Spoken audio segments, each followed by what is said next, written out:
Okay, thanks again for being here for the launch of Blueprint Plus. The New Jersey Conservation Blueprint is the product of 21 conservation organizations who worked together starting in 2015 to create a planning tool to guide us in the protection of the most important lands left to preserve before New Jersey reaches build out, where all lands are either developed or preserved. For over a year, New Jersey Conservation Foundation, Rowan University Geolab, and the Nature Conservancy have been working together to develop a reimagined and updated Conservation Blueprint Plus, intended as a complement to Blueprint with additional functionalities for the advanced user. While Blueprint Plus uses the same data, methods, and priorities as Conservation Blueprint, the visualization is new. Conservation Blueprint was modeled on quarter acre grids, but as you all know, acquisition and planning is not done by grid, but rather by parcel. When you're working in Blueprint Plus, by selecting any parcel, you are instantly able to review a variety of data, including model rankings and individual component data, normalized to a scale of 10. In Blueprint Plus, you can see detailed analysis of any individual property, and now you can also select multiple parcels and instantly see an analysis of all parcels selected. Once you've selected your parcels, a new important new feature is the ability to generate a report, including a map for one or more parcels. That's not something we could do on the original Conservation Blueprint, so we're really excited about that feature. In Blueprint Plus, you can also see the new Conserved Lands Index, the most comprehensive protected lands data layer available for New Jersey. And it's really exciting that this is broken out not just into all preserved lands, but into preserved open space and farmland. Finally, for the advanced user who knows what they need to prioritize, you now have the ability to create your own priorities using the filter tool. So now that I've highlighted a few of the things that will be in Blueprint Plus, I am going to turn it over to our developer from Rowan University Geolab, Mark Corbelis, who's going to take you through a demonstration of the new Blueprint Plus tool. Thanks. Thanks, Tricia. Let me get screen share going first.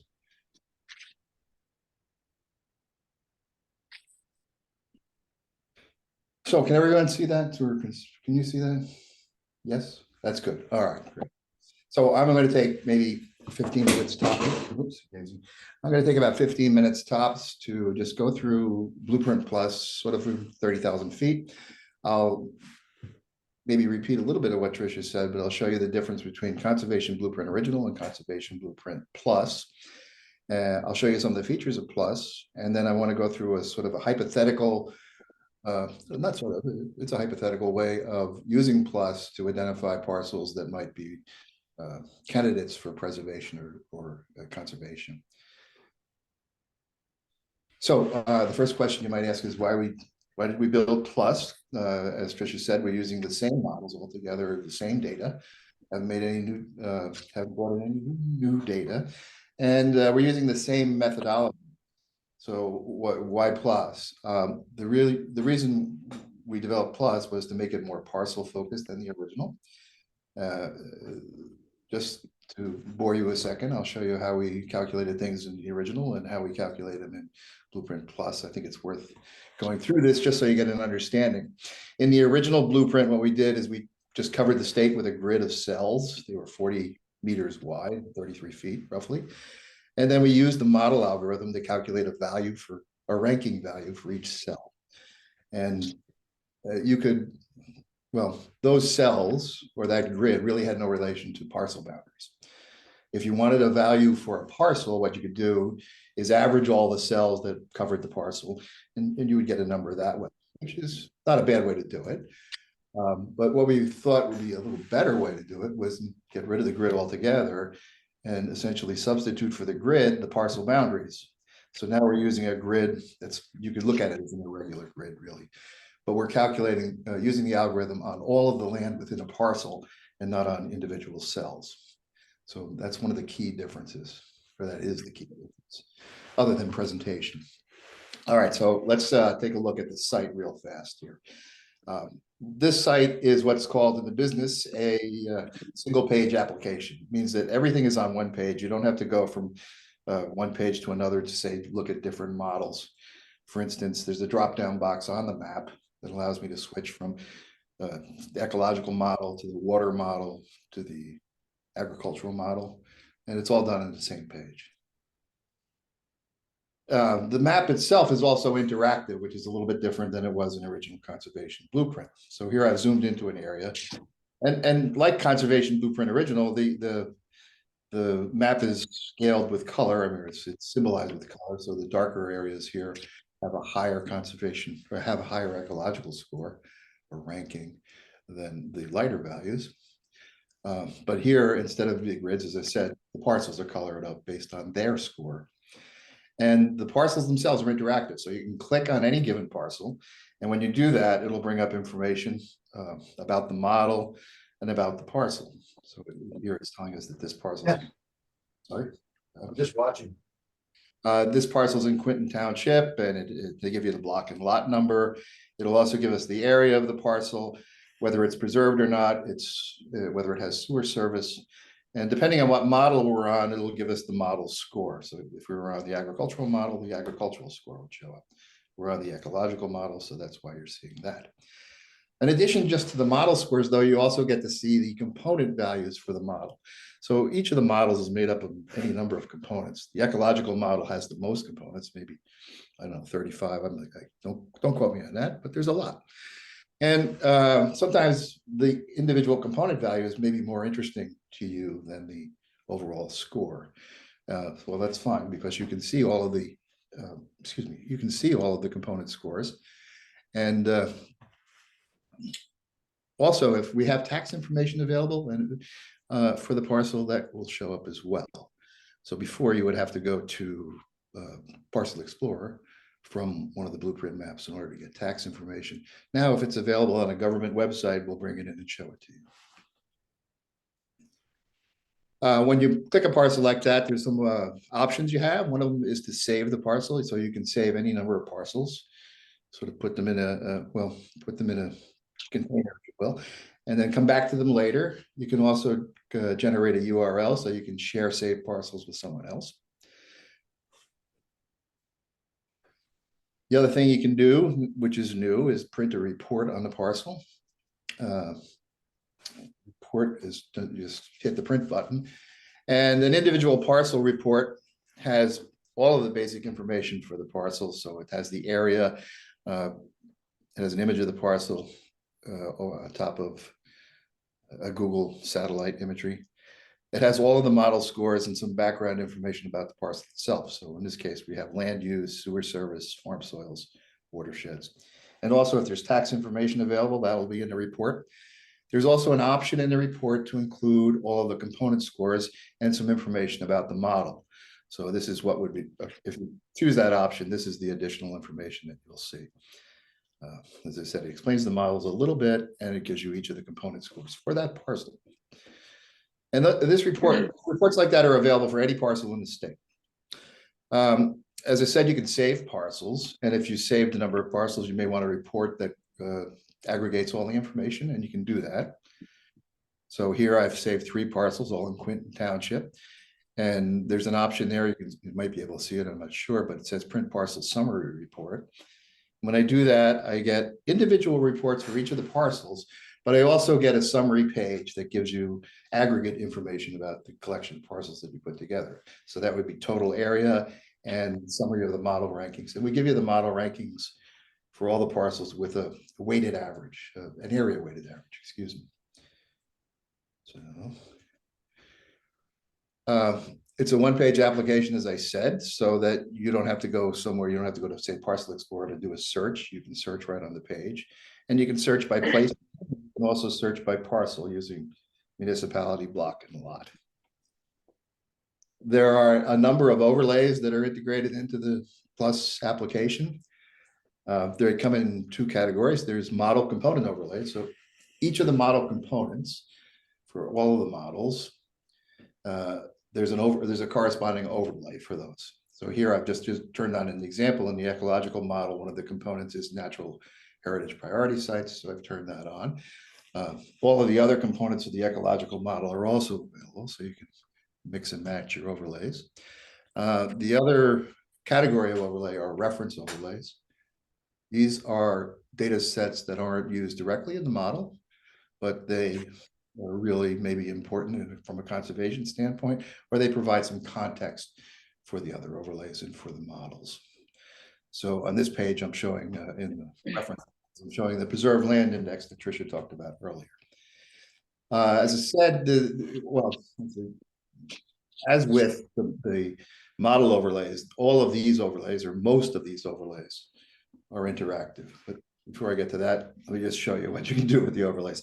You can, we can turn off the model if you want, and just look at the overlays. And sometimes that's probably that's something you might want to do. Here I've enlarged the map, which is something you can do, and then I've put the parcel boundaries down, and I put the wetlands overlay on top of it. Wetlands is a component of the ecological model. And I can add additional overlays to it. In fact, I can add any or all of the overlays in any order I like. So here I've got an impervious surface on top of the wetlands. And then to that, I'll put in the natural heritage priority sites. Now, what I was starting to say is that these are interactive for the most part. So if I click on an area, on one of the overlays, or in this case, I clicked on two of the overlays because they're in the same spot, wetlands and natural heritage priority sites, information about the overlays comes up. So here it's telling me that, yes, this is wetlands from the DEP 2015 land cover, and this is a natural heritage priority site known as the Rhodestown Road Power Line site. So most, but not all, but most of the overlays have this kind of information available. Now's coming to what I think is the most powerful feature of Blueprint Plus, and that's the ability to filter. All of the model scores and all of the model component scores can be used as filters to identify parcels that meet criteria that you want to set up. So this is where I'll go through a hypothetical. Say we're looking for to preserve land. This is an area that what I'm showing here is an area near the Commodore Barry Bridge in Gloucester County. It's an area that's been developed a lot recently for distribution centers and for warehouses. It's close to 295. It's close to the Turnpike, obviously the bridge. So although there's been a lot of development, there's still some areas that haven't been developed. And if you're a birder, you might know that this is a good area for birding because there's an awful lot of wetlands around here. So say we wanted to find some areas that were available and might be good for preservation. The first thing we might want to do is say, let's look for areas that have a decent or a relatively high ecological score. So what I've done here is gone to the model and just said, give me all the parcels in this area in the view of the map that have at least a 5 or greater ecological score. So that's certainly reduced the number of parcels that we're looking at. Furthermore, I might want to I can take any of the components and use them as criteria, but one of the things that I think might be important right now would be climate change. And are any of these parcels resilient to climate change? And resilience is a component of the ecological model. So I can go in and look at in the advanced filter section and say, let me see all of those that have a relatively high resilience score, combined resilience score. And here, so I'm further filtering by saying only those with a 3 or higher resilience score, 3 out of 5. Let me show those. So we've even further reduced the number of parcels. And then, as I said, we're interested in wetlands, at least I am, because I'm a birder, and this is a good area for birding. And if we're going to preserve land, we might as well preserve land that have wetlands. And one of the components of the ecological model is wetlands. So parcels with a high wetland score generally indicate parcels that have a lot of wetlands on them. So I'm saying, give me everything that has the highest wetland score. And now we just down to a handful of parcels. And of that handful, maybe we want to say, oh, only the big ones really are of interest right now. And we can filter further by saying, okay, give me everything that's a minimum size. We can set it to whatever we want. I've set it to 10 acres here. And when I do that, I've got one parcel left.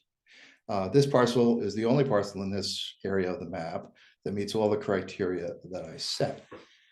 So I can look at that. I can click on that and get the information which I showed you earlier for that parcel in Oldman's Township. And I can see that there's also tax information available, and there's ownership information in this case. It's an assessed value information, and I can print this, I can save this parcel, and I can share this map with somebody else if we're collaborating. So just to recap, this is what you can do in Plus that pretty much you wouldn't be able to do in the original conservation blueprint. One, it's interactive, so you can click parcels and you can click overlays. You can search for parcel places on the same page. And you can save parcels, you can create reports, and you can, as I said, I think the most important part of this development is that you can filter parcels by scores and by model components. So that's the view from 30,000 feet. I guess I'll give it back to you, Tricia, and we can maybe field questions or whatever. Yeah, thank you so much, Mark. That was a great presentation to give us all a taste of what's new with Blueprint Plus. So at this time, we will open it up to any questions. We wanted to deliberately leave lots of time for either feedback or questions. So we don't have anything in the chat right now. So if anybody feels like unmuting and asking a question or adding a comment, go ahead and do that. Can I also ask, if you do choose to ask us a question, if you could just tell us who you are and where you come from today?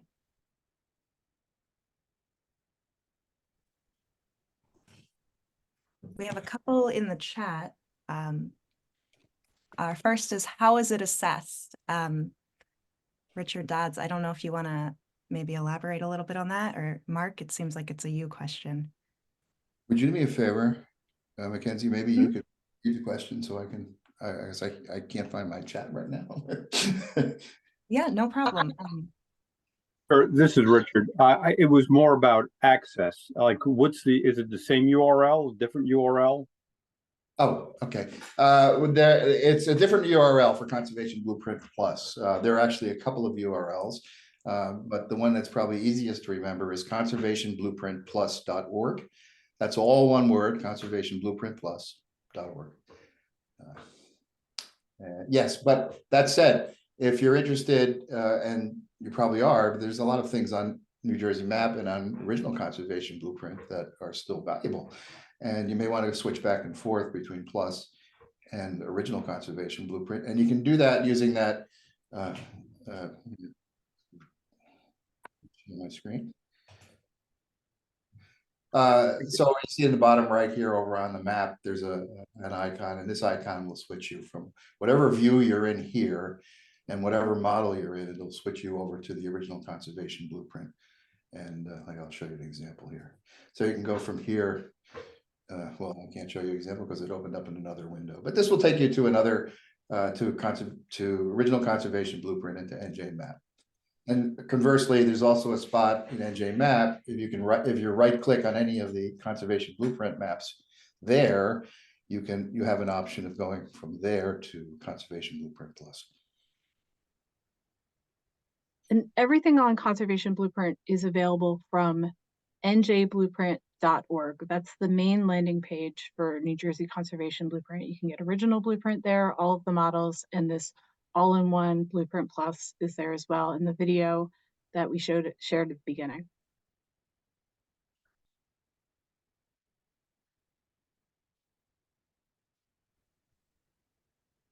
So another question, this is Katrina McCarthy. I'm just kind of helping moderate the chat. Another question that we have comes from Frank Pinto at SADC. He says, will users be able to select parcels and generate a report that uses the model score? So I think I follow that. I'm not sure. Maybe if I get it wrong, you can speak up, but you can say, look for parcels that have a particular model score, let's say an ag score of 4 or something like that or above. And you can either get an individual, so you can highlight those parcels in the map window that have an ag score of 4 or more, or 5 or more, whatever you choose. And then you can click on each one of those parcels and get a report. Or you can save as many of the parcels as you like and get a collected report on all. Does that answer your question? I hope so.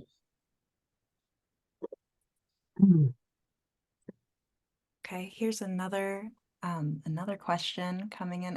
Can we add an outside layer to a parcel or aggregate report, such as data gathered during field visits? No. You'd have to do that separately. So you can certainly take the site is designed to work on a tablet, even on a phone. It's harder on a phone, but it works.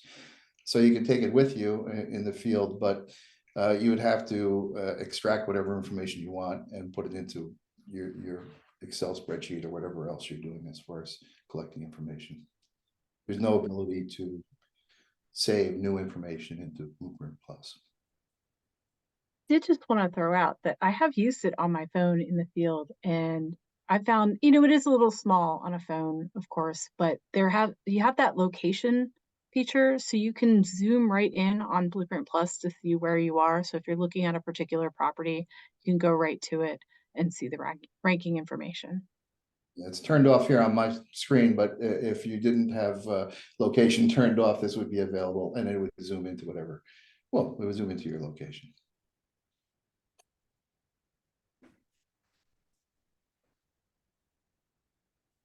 Then another question, are there any plans to develop an app that can be used specifically for field work, which we Well, touched on? I mean, there's no plan, as far as I know, to create an app, an interactive app that can bring in other information. As I said, we can use this in the field because it works on smaller devices, but no, I don't think there is really. This was hard enough. Oh, are there more questions, or I want to show a couple of other things otherwise. Do you have a question? No, none more in the chat right now. I do want to just quickly thank the people who have introduced themselves in the chat. It's been really interesting to see where everyone's coming from today. Go ahead, Mark, take it away. Okay, so I just want to point out a few other features that I didn't go over. First of all, we have a number of background images that you can change to satellite, an outdoor image, and just dark and light. Depending on what overlays you have, you may want to just change the background if you're doing a screenshot or something like that. The default overlay is, I think, white. The other thing that is available is imagery. So all of the imagery that's available from, or that's published by the DEP is available. I can switch to any of these and make, so let's just take natural color. So here I can switch to any of the background images. So if you're interested in looking at infrared imagery or whatever, that's also available here in the reference overlays. And the other thing that's a bit, is it on here? We moved it around. Yes. So if you wanted to, without going back to the original blueprint, you wanted to just look at, say, the original blueprint model, the raster model, which is the cell-based model. You can do that as well. So you can pick here, let's look at the agricultural model from 2020. And what it will do is overlay that model on top of whatever you have displayed here. So right now it's overlaying the agricultural 2020 model onto the current Blueprint Plus model. Just turn Blueprint Plus model off so you can see. So that's the original, or that's the 2020 cell-based model, and this is the model that was generated for Blueprint Plus. And turn the model off and on, as I said before.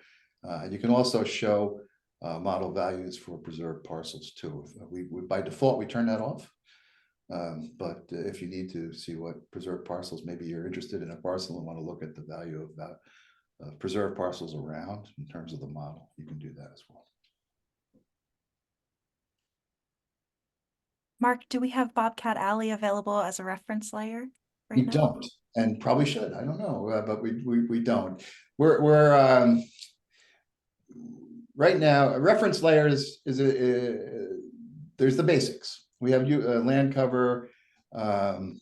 We have a few, you have the open space index, of course, boundary layers and so forth, but there's room for growth. So we can add additional layers in here as needed.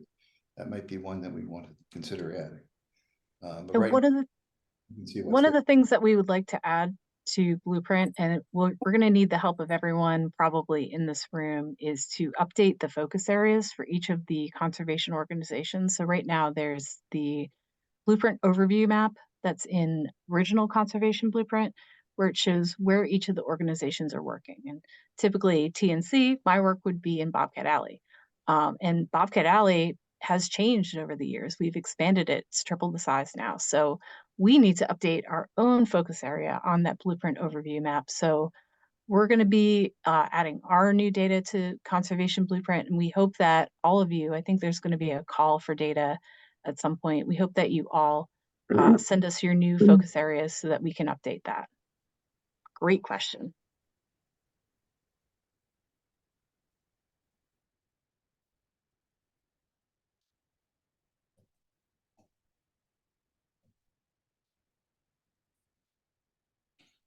So here's a sewer service area overlay, and I'm not sure if I can change this way or not. But I can click on that. I should be able to bring up information. Here we go. So it zooms into the area that I just clicked, and it's showing it that this is a proposed sewer service area, and it gives some background information on it, and it also gives information about the parcel that's underneath there, which does not have a very good agricultural score.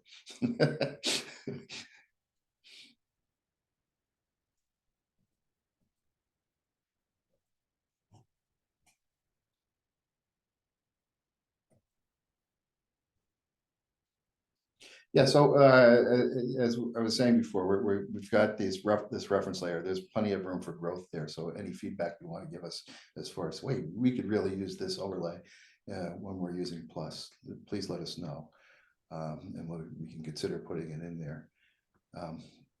As long as it's something that's available online to sort of the general public, I guess.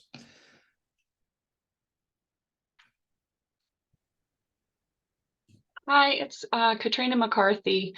One thing I'm not sure if we went over, but I just wanted to kind of remind folks, when you're looking at I guess, a statewide scale, some of the layers are grayed out, right? And then as you zoom in, those layers on the left-hand side, you will see they're no longer grayed out. Is that right, Mark? Yeah, that's a good point. I'm glad you brought it up. So the interactivity that's available in Blueprint Plus comes at a cost, and part of the cost is that you really can't do that on a statewide level. So let me turn Blueprint models back on here. So you can visualize Blueprint models at the statewide level. You can visualize many of the components, but not all. Some of them are not available until you zoom in a little further. So here's particularly heavy land. And when I say heavy, I mean data dense layer would be land use and land cover. So that's not available until you zoom into a certain level. When you zoom into the level that's available, it turns blue. Before that, it was grayed out. And you'll see that for a number of the things. Let me go back to model components. That's probably a good example. There's some in here. See, as I zoom out, some of them landscape project, again, that's a very data heavy. These are data heavy layers. They're not available as I zoom out. I get further out into the state. Some are vernal pool buffers. They're available for the full state natural heritage priority sites. But yes, so you have to zoom in and zoom out depending, or zoom in to see every layer. Now, even though you can't see all the layers, if you click on the map, even at this level or further out, what will happen is that it'll zoom into whatever you click, and that parcel information will come up. The thing about it is, if you have to be darn good to figure out which parcel you're clicking at when you're clicking from the moon's perspective. At any rate, you can click no matter what zoom level you're at, and it'll bring up information about whatever parcel you clicked. Thanks, Mark.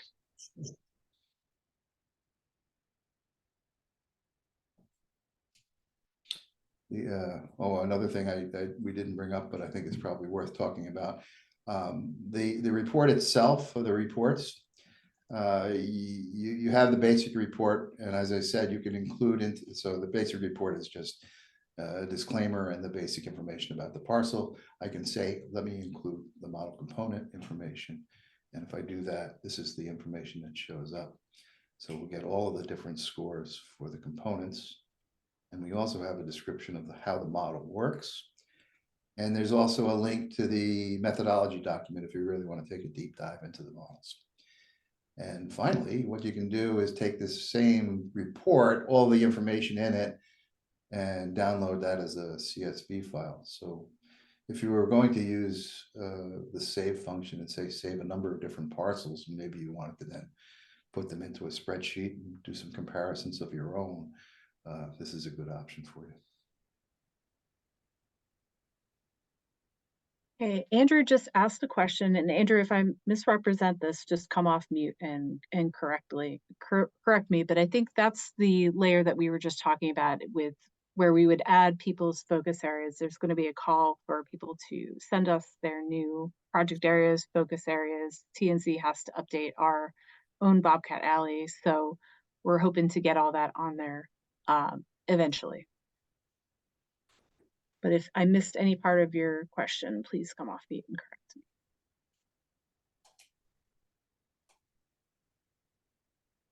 And then I'm going to punt Frank Pinto's question about block and lot to Mark. Frank asks, is there a way to see block and lot on the map without having to click and select a parcel? No. Okay. Easy answer. No, there's no labeling of the block and lot. So it might be something that we consider in the future, but we haven't put it in. However, if that's really important for you, you can go from this map back to NJMAP, and in Parcel Explorer on NJMAP, all of the blocks and lots do show up as labels. Isn't that right, Mackenzie? They do, right? Yeah. Yeah. Mark, maybe we should show people how Conservation Blueprint Plus interacts with Parcel Explorer and Original Blueprint. Okay, sure. So as I said, we can zoom in. So I'm on the ecological model right now, and I'm zoomed into someplace around Hackettstown. And say I want to go look at Conservation Blueprint Original. There we go. And am I still visible? Okay. So what we've done is it's brought us in. We were on the ecological model. So the ecological model comes up in Original Blueprint, and the map is centered on the same location we were centered on before. And let's say we want to look at the parcel boundaries in here and see what, so I'll turn parcel boundaries on, and I'll zoom in a little further. And when I zoom in here, you can see that the parcel boundaries in Original Blueprint, they have labels. Now, you have to zoom in for the small parcels to get the block and lot number, but as you do, they'll start to appear.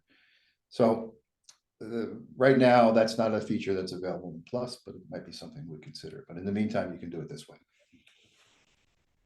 And we have to tell you how to get back, don't we?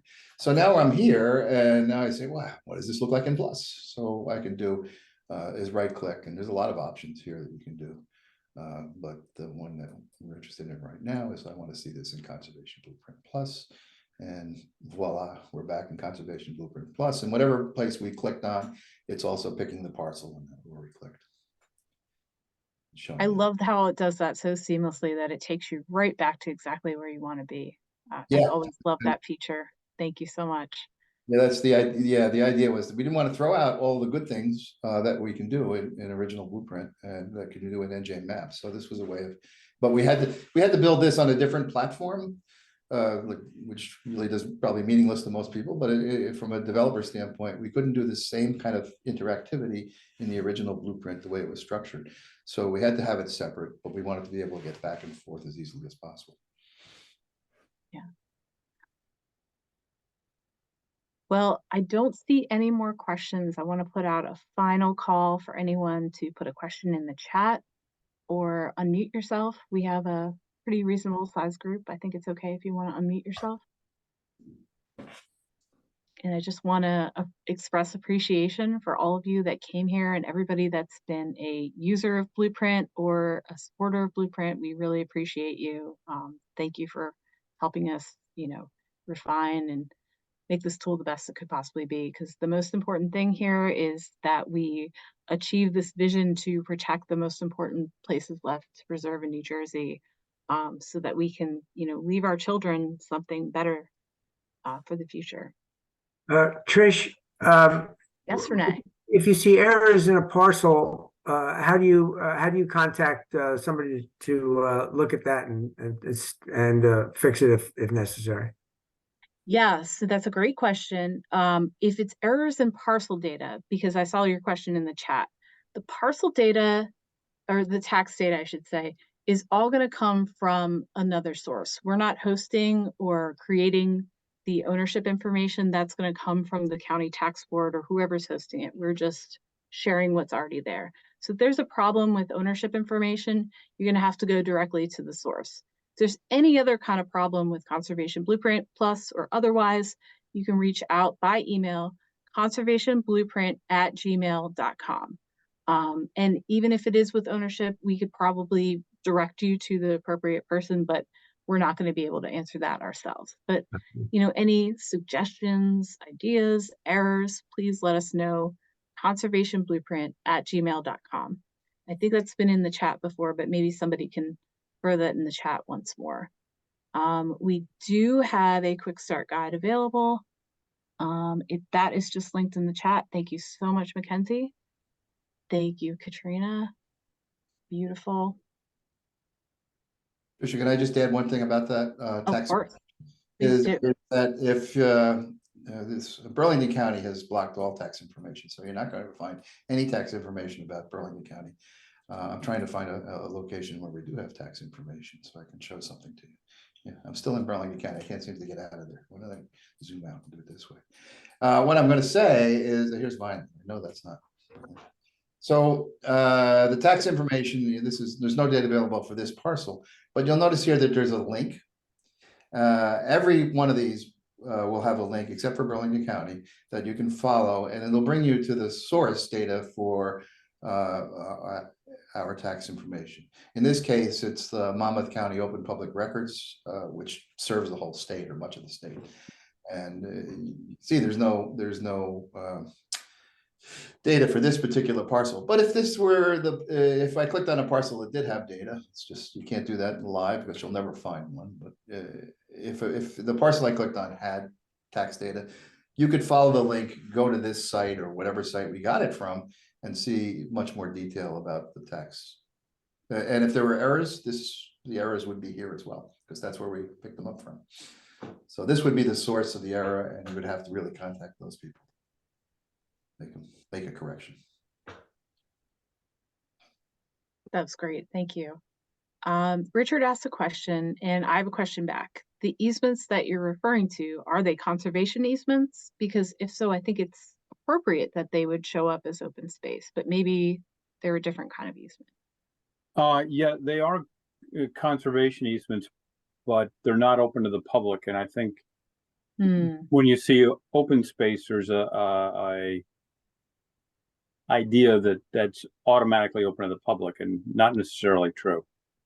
Right. I guess from our perspective, the reason why we have the Conserved Lands Index is to show practitioners like ourselves what is preserved and what is not. So it's definitely not intended to be an invitation for the public to come out and visit the site. It's more to signal to us, do we need to go out and protect this land, or is it already protected? Got it. Tricia, I have another question. Yeah.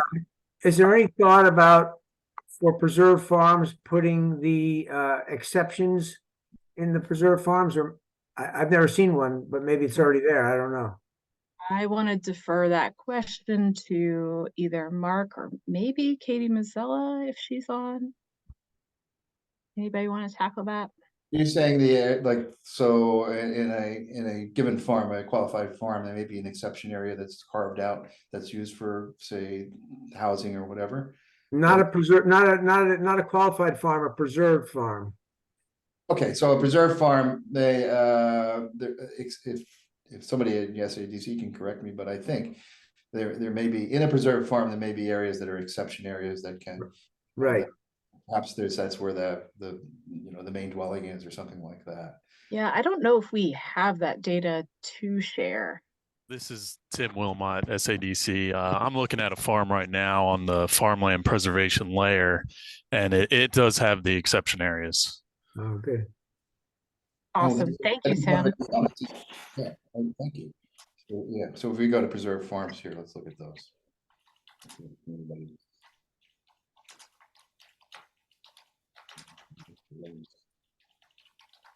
Yes. To confirm what we just said, yeah. So here you can see the darker areas are the unpreserved exception areas. And when you click on it, in this case, you get the information as well about the farm itself. So if we know the name of the farm, or if it's published by the SADC, that's in there, and it tells you what kind of preservation is going on. This is an easement purchase. Thank you. It's amazing. I'm just glad I just learned something new. I did not know that about the data, and what a powerful data set. And thank you so much to Mackenzie and the whole team at Rowan University GeoLab for creating that incredible resource. Emil has a question about Pinelands development credits. What is your question, Emil? Very simple. If there's a private land in the Pines that's woodland and it's had its PDC severed, would that show up here as open space or preserved or something? It's not a farm. Yeah, I don't It's think we have that information, but if that's available in a data set that we could host, I think that would be a very important data set to have on here. Do you that's know? thousands of acres. That would be really helpful if you don't have it. I mean, I can check myself, and because I know plenty of places like that, so I'll check when I get a chance and see if it seems to be in there. I think it's not in there. We were actually looking at this yesterday and figuring out how we get that data. So I'm glad somebody has. Well, Heidi from PPA just said it is available in a data set. So maybe the Blueprint team could look into this and see if it's something we could host. This is exactly the kind of thing we love to hear from all the users, is what would be valuable to you, and if we can do it, we'll figure it out.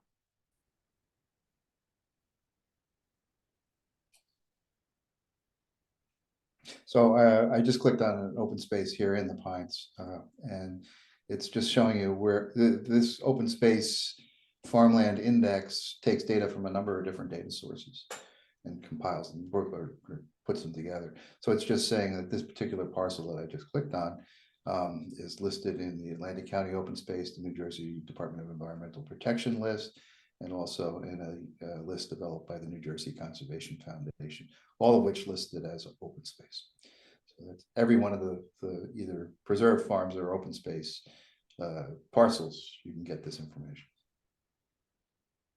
But that doesn't answer the question that we had before. So we still have to find out whether that other information is available. Yeah, we can definitely look into the data set. If Heidi could email it to us, that would be helpful. Then the team can look into it.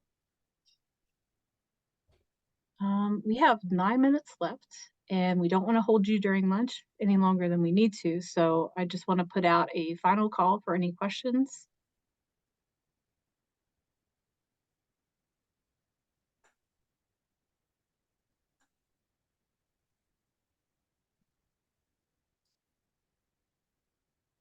Thank you, Heidi.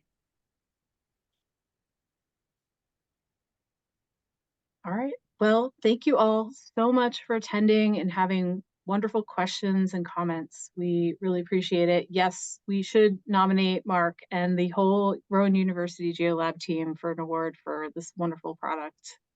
We're very proud of it, and we're going to keep making it the best possible tool we can to help achieve this vision of a really well-preserved garden state. All right. With Thanks, that, Jeff. thank you. With that, enjoy the rest of your lunch. Thanks, everybody.